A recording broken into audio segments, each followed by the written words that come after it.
Wednesday, March 28th. I'm Karina from MoBuzz TV, and let's start off with a debate. The subject for today's debate: personal threats on blogs. What do you do?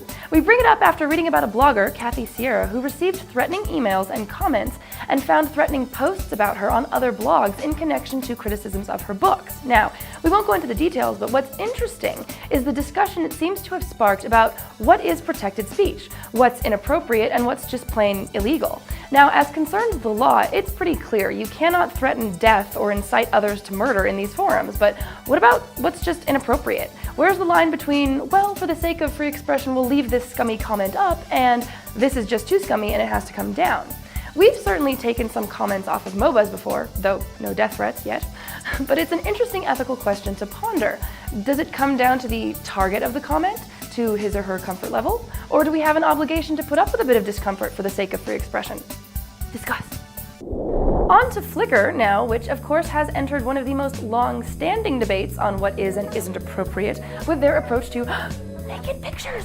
Artists like Fabio Borges are facing censorship on Flickr because of some of their nude photographs. His account was flagged as unsafe and was made unviewable to the searching public, even though he had never before been classified as NIPSA, not in public site areas, before their transition to a content filter system. If you have an account and you know to look for him, you can find him, but that's pretty limiting to an artist's exposure. Although, if you're then forced to open a Flickr account just to see an artist's photos, how nice for Flickr, no? Talking about mistaken policies, let's revisit the Digital Millennium Copyright Act for a moment.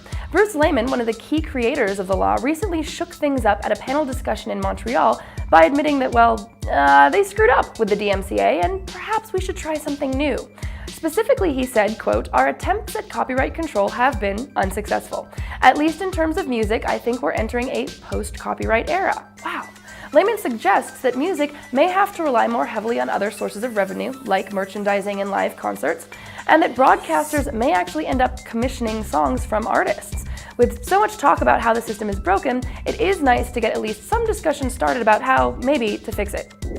Well, here's something that apparently doesn't need fixing, depending on who you ask. It's Windows Vista. Microsoft is reporting that the newest version of their operating system is doing quite well, thank you very much.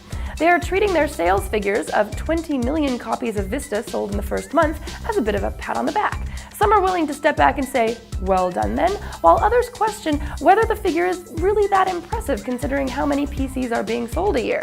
Apparently there were 239 million sold last year.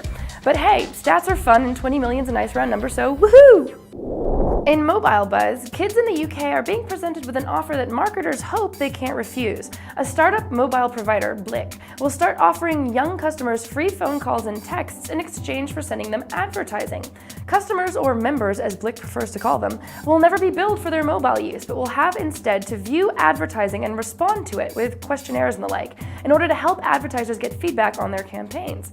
And they're confident this will appeal to folks. A survey by mobile operator Orange, cited in The Guardian, says that an astonishing half of users would be happy to see more advertising on their mobiles.